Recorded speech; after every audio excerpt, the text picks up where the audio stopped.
चार दिन सबर करी। पहिले जैसे अब ना भलाई चलता,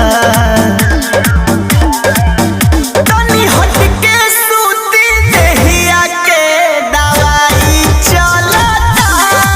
जवन जही सैया ओही के दवाई चलता।